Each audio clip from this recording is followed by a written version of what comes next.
So, picture this. You are sitting in a meeting, and a native English speaker turns to you and asks a question. Right. And you completely understand what they're asking. Exactly. You know the answer, you definitely know the vocabulary, but instead of just answering, your brain just, well, it completely freezes. Yeah, reaches for your native language first. Right. It frantically builds the entire sentence in your native language and then, desperately tries to translate it word for word into English. And by the time that mental translation is finally finished, the moment is completely gone. Yeah. The conversation has just moved on without you. You either end up saying something a bit clumsy, or worse, you just stay completely silent. It's the absolute worst feeling, and it's the classic translation bottleneck. It is universally frustrating for almost every intermediate English learner out there. Oh, absolutely. So today, we are making it our mission to break through that bottleneck. In this deep dive, we are unpacking 12 specific, proven techniques to help you stop translating and start thinking directly in English. And the best part is you can start applying them this very week. Exactly. But before we get to the techniques, we really have to clear up a massive misconception. Yes, this is so important. Most learners, they feel guilty about translating in their heads. Like it's a failure. Right. They think it is a bad habit or some sign that they lack discipline. And I want to assure you, from a neurological perspective, that is simply not true. Translating is just a normal brain process. Wait, really? Just completely normal. Completely normal. It is exactly what your brain does when a direct neural connection between a real-world concept and an English word just doesn't exist yet. Your brain takes the familiar path because the new path hasn't been built. Okay, let's try to visualize that for the listener. Think of your brain like a really busy highway. Right now, every thought you have has to pull over at a toll booth. Oh, I like that. It has to stop, pay the toll, which is the translation process, Yeah. and then speed back up to enter the conversation. And that stuff, well, it takes time. It does. So our entire goal today is to build a direct express lane. No stopping, no tolls. But, to build a massive express lane, you can't start by pouring miles of concrete all at once. You have to start incredibly small. Very small. The biggest mistake learners make is trying to think in full, complex English sentences immediately. Which leads to technique number one, right? Exactly. Technique one is think in single words first. When you try to build a full sentence right away, your working memory gets overwhelmed. Your brain panics because it can't build it fast enough, so it immediately triggers that translation reflex to save you. So you avoid that by just sticking to one word. Yes, simply thinking in single words first. Wait, I want to push back on that right away. Isn't thinking in single words almost like too simple for an intermediate learner? I mean, they already know a lot of vocabulary. It feels basic, sure, but it is actually a foundational training exercise. You are not trying to learn new words here. You are training your brain to see an object and reach for the English word first, completely bypassing your native language. Oh, okay. I see. I want you to try this right now. Wherever you are listening to this deep dive, look around and name 5 things directly in English. Chair, window, coffee, phone, light. Oh, wow. You're forcing the direct association. Exactly. You want to do this constantly throughout your day. When you are cooking, name the ingredients in English as you use them. When you are walking outside, name the things you see. Name your physical feelings. Just constantly labeling. Right. And once you are comfortable with nouns, you move on to adjectives and then to verbs. You're building a mental library of direct associations, one word at a time. Okay, but isolated single words won't get you through a real conversation. Eventually, we have to string those words together. So how do we bridge that gap without triggering the translation toll booth? You do it with technique number 2, which is describe your day in English. This is where we extend those single words into a very simple narrative. Every evening, spend just 5 minutes narrating what happened to you that day. Out loud. You can do this out loud or just quietly in your head. I imagine the temptation to translate is very strong here, though. It is huge. So you have to be really disciplined about the method. Don't translate from a native sentence in your head. Don't build it in your language first. Go directly to the English, even if it feels a bit choppy. Right. Say, today I went to the market. It was busy. I needed milk and bread. The woman at the checkout was really friendly. Okay, but what happens when you inevitably get stuck on a word? Like, if I'm narrating my day and I realize I don't know the word for something, my brain is instantly going to pull up my native language. And that brings up a critical rule for getting stuck. Uh-huh. You must use simpler English instead of translating. Never leave the language. Okay, give me an example. If you are describing your day, and you realize you don't know the word umbrella, do not look for the translation. Just say, the thing you use when it rains. Oh, I love that. Or if you don't know the word frustrated, say, that feeling when something doesn't work and you want to stop. Yeah. Keep the story moving forward using the tools you already have. That is a great strategy because, it builds confidence. You realize you don't need a perfect vocabulary to communicate a thought. Exactly. Now, once you can consciously narrate your day like that, how do we push this deeper? How do we make it automatic? Well, once you can consciously narrate, you start pushing English into your subconscious. And that brings us to technique 3, dream in the language. You dreaming. Yeah. A major milestone for any learner is when you start dreaming in the language, or when you hear it naturally in your internal monologue. It means your brain has firmly established those direct neural pathways. The translation layer is actually dissolving. Exactly. But, you obviously can't force yourself to have a dream in English. No, you can't force it, but you can heavily encourage it. In the 10 minutes right before you fall asleep, quietly narrate your thoughts in English. Review what you did today. Plan what you need to do tomorrow. Okay. Read a page of an English book, or listen to a few minutes of an English deep dive. I like to think of this as, like, leaving an app running in the background of your phone while the screen is asleep. Oh, that's good. You're basically handing your brain a file and saying, hey, this is important. Keep processing this information while I rest. That is a perfect analogy. And during your waking hours, you can take a much more active approach to this with technique number 4, English, only thinking periods. How does that work? You commit a specific block of time, maybe 30 minutes or a full morning, where your internal monologue is strictly 100% English. Give me an example of what that actually sounds like inside someone's head. It's very practical, it sounds like. I'll have the coffee. I need to reply to that email. This traffic is frustrating. Just everyday thoughts. Every single everyday thought is intentionally redirected into English. Now, I want to be very honest with the listener here. Doing this feels physically uncomfortable at first. Your head might literally feel tired, almost like you have a mild headache. Wait, really? Why does it feel so exhausting? Because you are actively forcing your brain to use a path it isn't used to. That initial discomfort is quite literally the physical sensation of new neural pathways forming. Wow. It is brain exercise. But if you practice this daily, that heavy, tiring feeling fades in about 2 to 3 weeks. Okay, but if I am forcing myself to think only in English for a whole morning, I am definitely going to hit a wall where I desperately need a word. I don't know. What do I do then? This is where we have to fundamentally change how you learn vocabulary with technique 5. Stop looking up words in your native language. Stop entirely. Yes. Right. When you use a dictionary that gives you the word in your native language, you are actively reinforcing the translation pathway. Your brain links the new English word to your native word, not to the actual concept. So the fix is to completely switch to an English dictionary. Yes. Tools like Cambridge, Merriam-Webster, or Oxford, they are all free online. Let's say you encounter the word melancholy. If you look it up in an English dictionary, you read the definition. A feeling of pensive sadness, typically with no obvious cause. So your brain has to process that entire definition in English. Exactly. You are building conceptual vocabulary. The word melancholy connects directly to the concept of sadness, completely bypassing your native tongue. That shifts the whole foundation of how you store language. It does.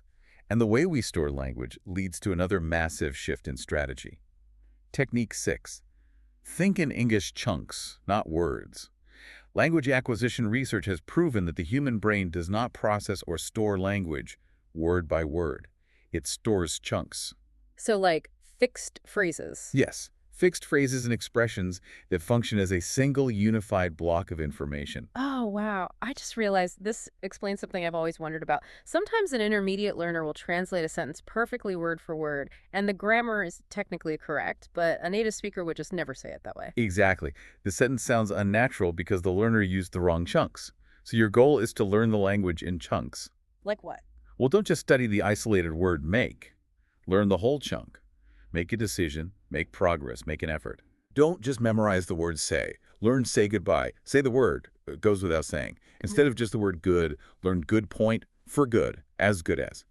When your brain can retrieve a whole chunk as one single file, your speaking speed dramatically increases. Okay, let's ground this in a real-world example to show how these first few steps come together. Let's talk about Marco. Marco had been studying English for 7 years. His grammar was fantastic.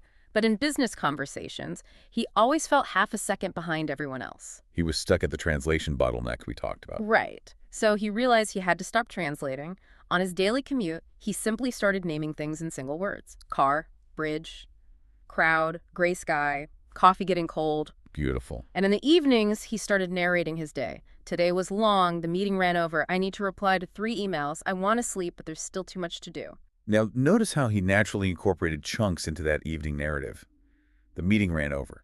Too much to do. He did. He spent his days constantly redirecting his internal thoughts back to English.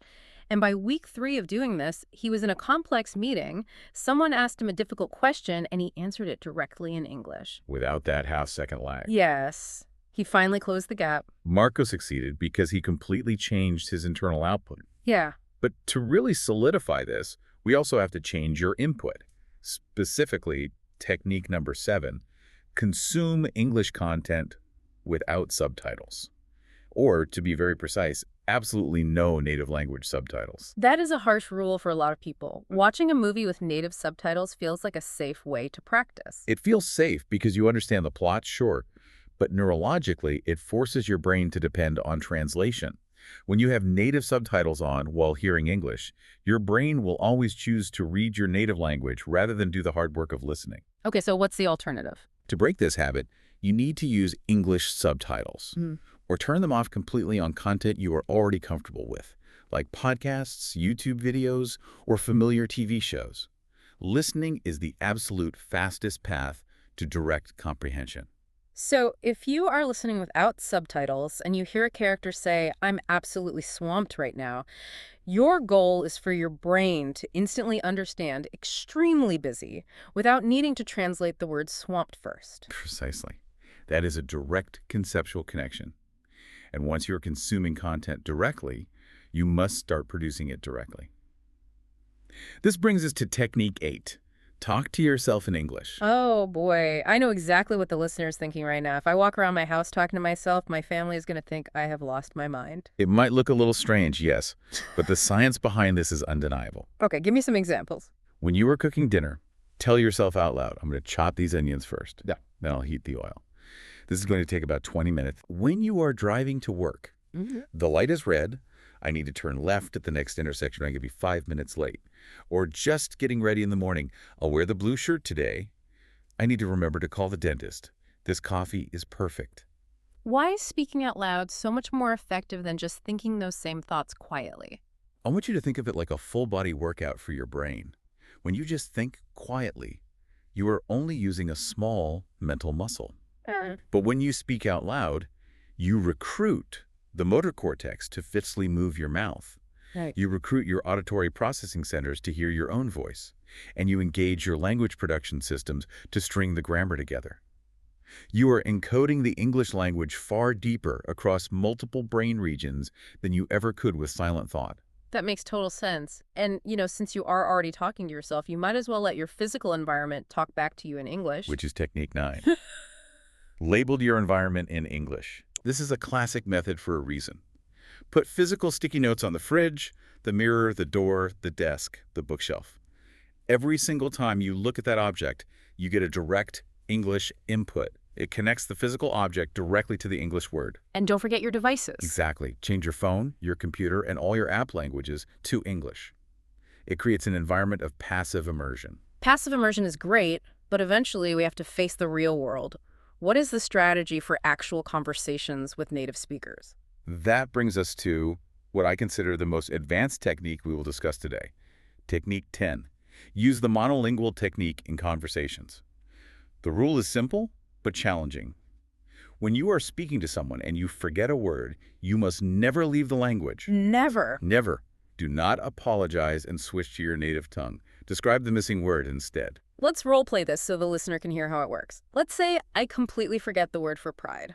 Instead of stopping, I would say, the feeling you get when you accomplish something you weren't sure you could do. And in a natural conversation, the native speaker you were talking to will usually smile and say, oh, you mean pride. Right.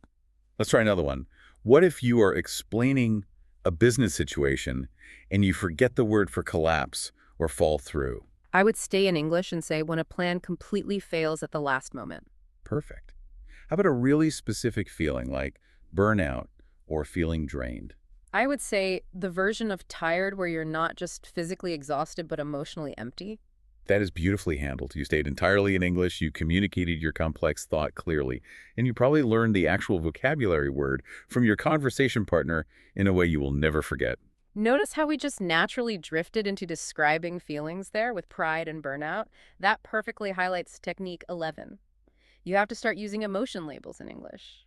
This step is crucial for true fluency. Most learners only ever experience their deepest, most authentic emotions in their native language. To truly think in English, you have to learn to catch and name your feelings in real time using English words. How does that work in This practice? is about real-time awareness. If a meeting at work goes badly, catch that negative feeling in your chest and say internally, I'm frustrated. If a Hmm. difficult problem suddenly gets solved, name the feeling, I'm relieved. That's relief. And for more complicated feelings. If you wake up with a vague, uncomfortable feeling in your stomach, try to label the nuance. I'm anxious, Hmm. or unsettled, or apprehensive. I think this is where the language truly changes from a school subject into a part of who you are. Emotions are tied directly to our identity. When an English word starts to carry genuine emotional weight for you, it stops feeling like you are decoding a secret message. It becomes a lived experience. That is a profound insight. The language has to become a lived experience, but achieving that lived experience requires our final, and perhaps most important piece of the puzzle.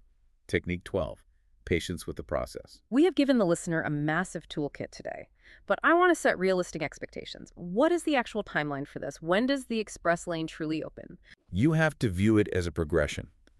During weeks 1 and 2, you are going to constantly revert back to your native language. Hmm. You will have to redirect your thoughts dozens of times a day. That's normal. Very normal. During weeks 3 to 6, it starts feeling automatic in familiar, everyday contexts like your morning routine. Okay. By months 2 to 4, entirely new contexts open up. You will start surprising yourself with how fast you reply. Between months 4 and 8, direct English becomes your default setting. And beyond month 6, you will start having moments where you remember a conversation, but you genuinely forget which language it was in. That is the dream right there. It is. The mindset shift you need right now is this. Every time you catch yourself translating and you redirect yourself back to English, that is not a failure. It is a successful brain training repetition. To show you what this journey looks like when you commit to it, I want to share the story of Elena. Elena had been studying English for 9 long years. Academically, she was brilliant. She'd even passed her advanced IELTS exam. But at work, she felt like an imposter. Every conversation felt like a stressful relay race. A thought would start in her native language, hand the baton to the translation process, and finally stumble out of her mouth as a stiff, unnatural English sentence. 9 years of academic study, but she was still stopping at the toll booth every single time. Exactly. So Elena went all in on these methods. She labeled her apartment with sticky notes, she changed her phone language, she deleted her bilingual apps and only looked up words in an English dictionary, and she started watching her favorite series without any subtitle. She fully immersed herself. She did, and she started narrating her daily commute, chair, window. And when things went wrong, she actively used her emotion labels. The train is late. I'm going to be 5 minutes late. I feel that specific frustration, the kind that's not really about the train. She was applying the daily narrative, the chunks, and the emotional weight all at the same time. She was, and the timeline held true. In week 3, she was in a high-pressure meeting, was asked a sudden question, and she answered it directly. The relay race was gone. Incredible. And 3 months later, she woke up from a complex dream and realized she could not tell what language the dream had been in. She wasn't just a student learning vocabulary anymore. She had become an English thinker. That is the ultimate destination we want for every listener. We have covered so much ground today. Let me quickly fire through a summary of all 12 techniques so you have them locked in.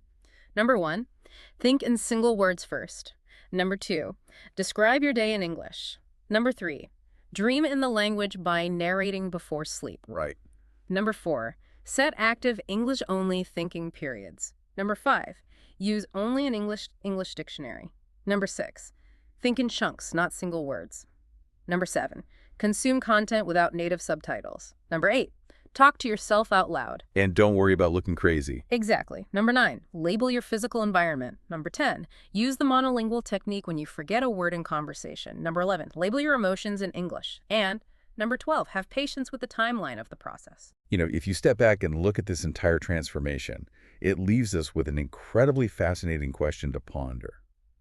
When you successfully eliminate that translation layer, when you start living, dreaming, and feeling directly in English, do you actually develop a slightly different English personality? Does thinking directly in a second language fundamentally change the way you make decisions or how you see the world around you? Wow, that is a brilliant thought to leave on. Do we become slightly different people when we change our internal language? Something for you to definitely mull over as you start putting these 12 steps into practice this week. Next time on the deep dive, we are going to explore vocabulary upgrades to help you sound much more advanced and professional in your daily conversations. Until then, keep redirecting those thoughts, trust your brain's incredible ability to adapt, and we will see you next time.